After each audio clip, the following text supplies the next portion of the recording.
قارئین کرام، اب آپ اس بات کی بھی تحقیق ضرور کریں کہ 1918 سے 14 مئی 1948 تک فلسطین کے کتنے مزید علاقوں پر قبضہ کر کے وہاں آباد کار یعنی سیٹلرز کے نام پر یہودیوں کی آباد کاریاں کی گئیں۔ اس کو جاننے کے لیے گوگل پر نقشے دیکھیے۔ میں یہاں صرف یہ بتانا چاہوں گا کہ 1918 میں فلسطین میں یہودیوں کی آبادی محض 6% یعنی 6% تھی، جو 1947 میں بڑھ کر 33% یعنی 33% ہو گئی تھی۔ اسرائیل کی ریاست جو 14 مئی 1948 کو قائم ہوئی تو پھر عرب اسرائیل جنگیں ہوئیں، جن میں اسرائیلی افواج نے تاریخی فلسطین کے 78% حصے یعنی 78% حصے پر قبضہ کر لیا تھا۔ 1967 کی 6 روزہ جنگ کے دوران اسرائیل نے تقریباً تمام تاریخی فلسطین پر قبضہ کر لیا، جس کی وجہ سے مزید 3 لاکھ فلسطینیوں کو جبری بے دخل کر دیا گیا، جبکہ اس سے پہلے 1948 میں ریاست اسرائیل کے قیام کے بعد 7,50,000 سے لے کر 9 لاکھ فلسطینی مردوں، عورتوں اور بچوں کو ان کے آبائی وطن سے بے دخل کیا گیا تھا، اور وہاں یا تو یہودیوں کو آباد کیا گیا یا باقی علاقوں کو مسمار کر دیا گیا۔ قارئین کرام، اب ہم آگے بڑھتے ہیں۔ میں نے اپنے اس تحریر کردہ مقالے میں اسرائیل فلسطین تنازع کے بارے میں یہ بتایا تھا کہ اسرائیل کی ریاست قائم ہو جانے کے بعد اسرائیل، فلسطین اور عرب ریاستوں کے درمیان چھوٹی بڑی جنگیں ہوتی رہیں۔ آئیے ہم ان کا ایک مرتبہ پھر سرسری جائزہ لیتے ہیں۔ 14 مئی 1948 سے 1982 کے درمیان یہ تنازعات اسی طرح چلتے رہے اور چھوٹی بڑی جنگیں بھی ہوتی رہیں۔ 1948 میں اسرائیلی ریاست قائم ہونے کے فوری بعد جو جنگیں ہوئیں، ان بڑی جنگوں میں 1948 کی عرب اسرائیل جنگ، 1956 میں سوئس کینال کا بحران، 1967 میں 6 روزہ جنگ، 1967 سے 1970 تک جنگ بندی کے لیے جنگ، 1973 میں یوم کپور جنگ اور 1982 میں اسرائیل لبنان جنگ شامل ہے، جبکہ ان بڑی جنگوں کے علاوہ کئی مزید چھوٹی جھڑپیں بھی چلتی رہیں۔ قارئین کرام، اب میں آپ کے سامنے کچھ مزید تاریخی حقائق رکھنا چاہتا ہوں تاکہ آپ ان کی تصدیق اور مزید معلومات حاصل کرنے کے لیے گوگل، ویکیپیڈیا یا مصنوعی ذہانت یعنی آرٹیفیشل انٹیلیجنس سے رجوع کر سکیں۔ تاریخی اوسلو معاہدہ، ہسٹوریکل اوسلو ایکارڈ۔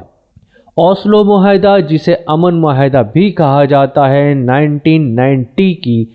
دہائی یعنی 1990 کی دہائی کے اوائل میں اسرائیل اور فلسطین لبریشن آرگنائزیشن یعنی PLO کے درمیان طے پانے والی تاریخی معاہدوں کا ایک سلسلہ ہے۔ ان معاہدوں کا ایک مقصد اسرائیل فلسطین تنازع کے درمیان امن مذاکرات کے لیے ایک فریم ورک تیار کرنا تھا، جبکہ دوسرا مقصد اسرائیل اور فلسطین تنازع کے حل کے لیے ایک روڈ میپ بھی قائم کرنا تھا،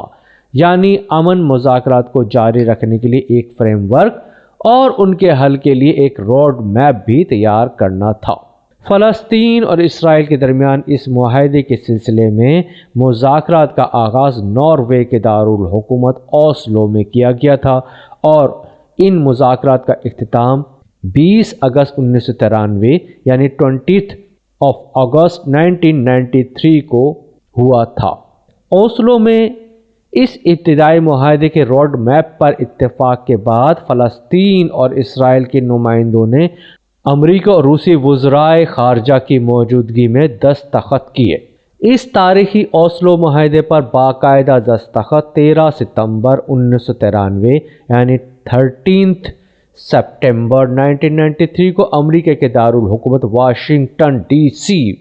میں اس وقت کے امریکی صدر بل کلنٹن کی موجودگی میں کیے گئے۔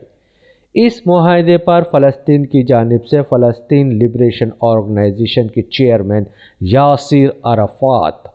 اور اسرائیل کی جانب سے اسرائیلی وزیر اعظم اسحاق رابن نے دستخط کیے تھے۔ اوسلو معاہدہ دو حصوں پر مشتمل تھا، ایک اصولوں کا اعلان ڈکلیریشن آف پرنسپلز DOP، اور اس کے بعد کا دوسرا معاہدہ عبوری معاہدہ یا انٹیریم ایکارڈ قرار پایا، جسے اوسلو ایکارڈ 2 بھی کہتے ہیں۔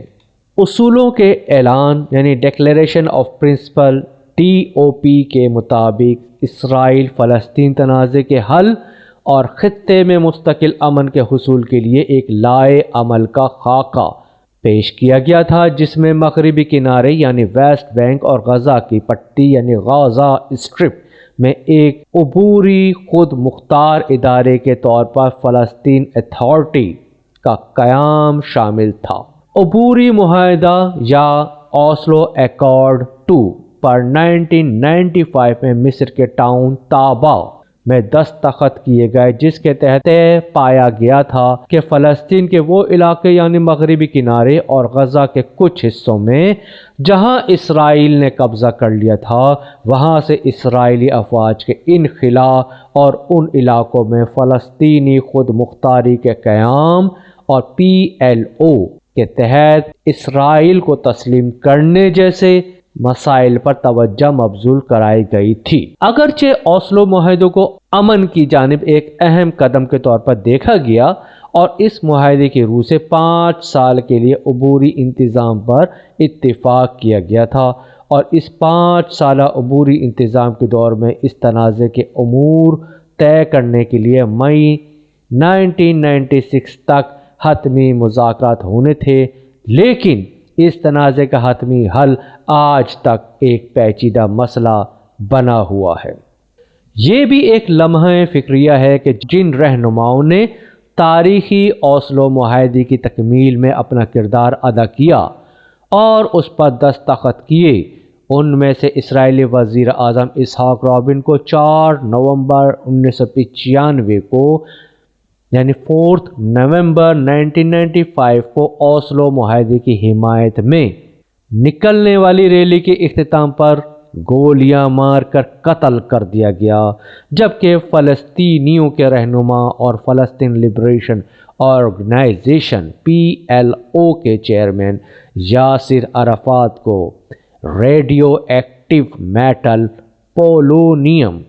کا زہر دیا گیا، جس کی وجہ سے ان کی طبیعت ہر گزرتے دن کے ساتھ خراب سے خراب تر ہوتی گئی، اور بالآخر انہیں علاج کی غرض سے فرانس کے ایک